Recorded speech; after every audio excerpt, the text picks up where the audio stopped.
अल्लाह की तरफ से जवाब आता है कि तुमने अम्र बिल मारूफ नहीं किया, अपना फरीजा नहीं निभाया, नही अनिल मुनकर नहीं किया, बुराइयों से लोगों को रोका नहीं, तो अब उसका अंजाम भुगतो, इसलिए कि इस जुर्म में तुम भी शरीक हो। तो आज जो हमारा माशरा जिस तरफ जा रहा है, इसमें जुल्म की इंतहा है, बर्बरियत की इंतहा है। हम कौमियतों में, जबानों और लिसानियत में, मसलकों में इस तरह से बटे हुए हैं कि अगर कोई हमारा दोस्त मरता है तो हमें गम होता है, और अगर कोई बेगाना मरता है तो हम समझते हैं चलो जिस तरह से एक जानवर मर गया उसी तरह से ये भी चला गया। जब तक ये एहसास खत्म नहीं हो जाता और जब तक ये नया एहसास जन्म नहीं लेता कि इंसान इंसान का भाई है, इंसान का हमदम है, इंसान का गमगुसार है, और इंसान का मिनहे से इंसान फरीजा ये है कि दूसरे इंसानों के गम में, उनके अलम में, उनकी मुश्किल में उनका साथ दे, चाहे उसका ताल्लुक किसी भी मसलक, किसी भी दीन से हो। अगर उसका कोई मसलक और दीन न भी हो तो कम से कम इंसान होने के नाते वो मेरा शरीक भी है और वो मेरा भाई भी है। बिल्कुल सही बात है, बिल्कुल सही बात है। दुख में शरीक नहीं होता, उस वक्त तक माशरे में तब्दीली नहीं आती। इसलिए मैं समझता हूँ कि अम्र बिल मारूफ के उस जज्बे को और उस फरीजे को माशरे के अंदर जिंदा करना चाहिए, जिसकी बुनियाद पर माशरे में इंसाफ। बिल्कुल सही फरमाया, अम्र बिल मारूफ नहीं अनिल मुनकर, इसकी बुनियाद पर यकीनन हमारे पूरे दीन की इमारत अम्र बिल मारूफ और नहीं अनिल मुनकर पर कायम है। और जब ये बातें थोड़े ज़रा रोशन ख्याल और इत्तेदाल पसंदों के सामने होती हैं तो कहते हैं कैसी बातें कर रहे हैं लोग बैठकर, एक हादसा था, एक सानिया था, तैयारा पुराना था, पायलट की गलती थी, मामा क्लाउड आ गया, इसकी वजह से गिर गया, ये कहाँ खुदा रसूल हराम लुक़मा, ये सारी बातें कहाँ से लेकर आ रहे हैं? मैं किसके हाथ पर अपना लहू तलाश करूं? तमाम शहर। अब आप ये देखिए ना कि जब वो ये बात करते हैं, भाई अगर किसी को हार्ट अटैक से मौत होती है तो वो तो वजह मौत है, लेकिन मौत तो हुई, मौत तो है ना हकीकत। ये आप वजह ज़रूर निकाल लें और यकीनन कोई ना कोई वजह है इस हादसे की, लेकिन जो बिलीवर्स हैं, जो अल्लाह पर यकीन रखते हैं, वो ये भी जानते हैं कि अल्लाह उनसे नाराज़ है। वजह ज़रूर बनी कोई हादसे की, लेकिन उस वजह के बनते बनते हमारे आमाल का बोझ इतना ज़्यादा हो गया था जिसने हमारे यकीन और हमारे अकीदे की पीठ को तोड़ कर रख दिया था। पीठ टूट गई थी हमारी, कमर में खम आ गया था, मोहरे गिर चुके थे, रीढ़ की हड्डी ख़त्म हो गई थी, और वो वजह बाद में बनी। लेकिन कहीं ना कहीं हमारे आमाल ऐसे थे जिन्होंने हमको शर्मसार किए रखा, लेकिन हम उससे पहले उतही बरतते हैं, हम अक्ल परस्त हो जाते हैं। अक्ल परस्त ज़रूर हों, अक़लियत परस्त ना हों। अक्ल परस्त होना बहुत अच्छी बात है, आप ज़रूर गौर व फ़िक्र करें, तदब्बुर करें, वाक़यात क्यों है उनको रोकिए, उनके लिए कुछ ऐसे बांधिए कि ऐसे वाक़यात ना हों, लेकिन अल्लाह से भी रुजू करें, खुद एहतिसाबी करें। खुद एहतिसाबी तो बहुत ज़रूरी है, यानी सेल्फ़ अकाउंटेबिलिटी के बगैर तो दुनिया में कुछ होता ही नहीं है। लेकिन उसके बावजूद जो अल्लाह से रुजू करने वाली बात है, जो उलमा जिसकी तरफ इशारा कर रहे हैं, और यकीनन आपका दिल भी ये कह रहा होगा, अच्छा दिल सबका यही कहता है, लेकिन दिल की नहीं मानते, दिमाग की सुनने लगते हैं। दिमाग की सुनिए, मना नहीं कर रहे आपको दिमाग की, लेकिन दिल और दिमाग के दरमियान सिंक्रोनाइजेशन कीजिए, सिंक कीजिए उसको, उसके बाद कहीं जाकर आपके मामलात समझ में आएंगे कि खुदा को कैसे राज़ी किया जाता है। एक आलिम दीन ने भी फरमाया ना, क़ारी खलील रहमान जावेद साहब ने, कि बंदे तो बड़ी मुश्किल से मानते हैं, आपसे कोई रूठ जाए ना, कोई घर में आपसे नाराज़ हो जाए, मनाने में बहुत टाइम लग जाएगा आपको, काफ़ी दिन भी कभी कभी लग जाते होंगे, लेकिन खुदा वो हस्ती है, वो अजीमुल मर्तबत हस्ती है, वो बुज़ुर्ग व बरतर है कि जिसे मनाने में आपको चंद लम्हे लगते हैं, लम्हे, सिर्फ निदामत के दो आंसू, निदामत के दो आंसू, तौबा के दो आंसू, अपने गुनाहों पर शर्मिंदगी का इजहार खुदा मान जाता है। और सिर्फ मानता नहीं है बल्कि इनाम और इकराम के वो दरवाजे खोल देता है कि जिनका कोई तसव्वुर नहीं कर सकता, लेकिन हम खुदा को मनाते ही नहीं। लेकिन हम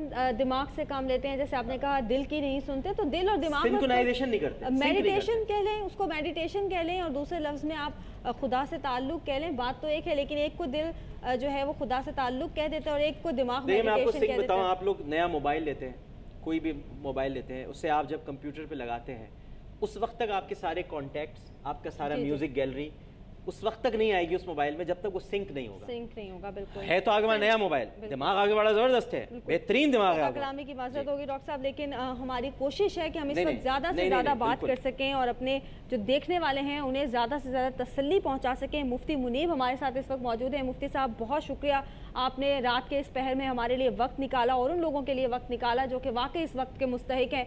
آج ایک بہت بڑے سانحے سے ہماری قوم گزر رہی ہے اور پورا پاکستان سوگوار ہے، ہر آنکھ اشکبار ہے، ہر ایک کی کوشش ہے کہ وہ کسی نہ کسی طور پر اپنے طور پر دوسرے کو تسلی دے سکے. کیا کہنا چاہیں گے آپ؟ مفتی منیب الرحمان صاحب ہمارے مرکزی رویت ہلال کمیٹی کے چیئرمین بھی ہیں اور مفتی اعظم پاکستان بھی ہیں. یقیناً آپ جو کہہ رہی ہیں ان کی باتیں بڑی پر اثر ہوتی ہیں اور بہت سارے جو دل اس وقت ٹوٹے ہوئے ہیں ان کے لیے مرہم کا کام انجام دیں گے. السلام علیکم مفتی صاحب. وعلیکم السلام ورحمۃ اللہ.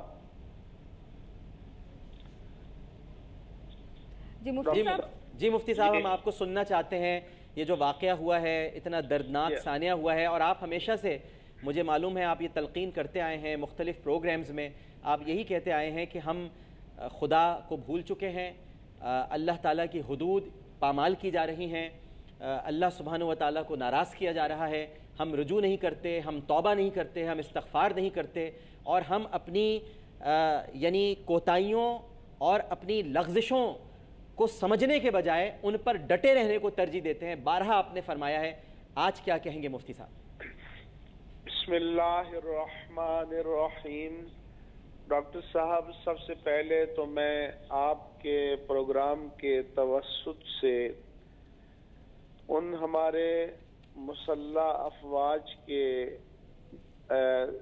افسران اور جوان اور ان کے ساتھ جو سویلین جو سیاچین میں تودے تلے دب گئے, ان کے تمام لواحقین کے ساتھ اظہار ہمدردی کرتا ہوں اور اللہ تعالیٰ سے دعا کرتا ہوں کہ اللہ تعالیٰ انہیں صبر و قرار نصیب فرمائے اور اس صدمے کو برداشت کرنے کی توفیق عطا فرمائے. اور اس کے ساتھ آج جو ہوائی جہاز کا حادثہ ہوا, ان تمام مرحومین کے لواحقین کے ساتھ اظہار ہمدردی کرتا ہوں, دلی تعزیت کرتا ہوں. اللہ تبارک و تعالی ان سب کو بھی صبر و استقامت نصیب فرمائے اور اپنی جناب عالی سے اس پر انہیں جزا عطا فرمائے.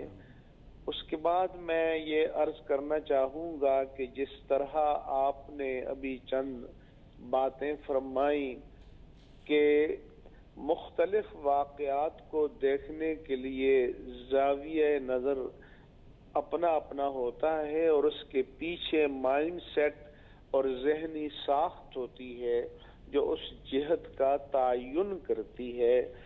ایک طبقہ وہ ہے جو صرف ظاہری اور طبعی اور مادی اسباب پر اپنے تمام تجزیے تحقیق اس کا مدار رکھتا ہے اور ماورائے اسباب جو ذات مسبب الاسباب ہے, اس کی حکمتوں, اس کے فیصلوں, وہ اس کی نظر میں کوئی وقت نہیں رکھتے.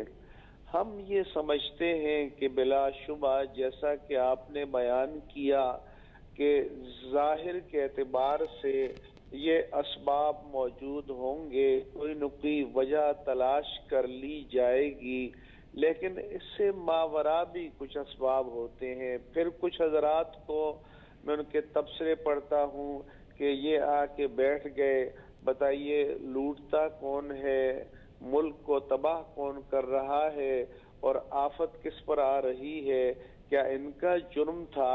تو حدیث پاک میں رسول اللہ صلی اللہ علیہ وآلہ وسلم نے فرمایا کہ اللہ جل شانہ عز و جل جبریل امین کو حکم فرماتا ہے کہ اقلب مدینۃ کذا و کذا, فلاں بستی کو تہو بالا کر دو, الٹ دو.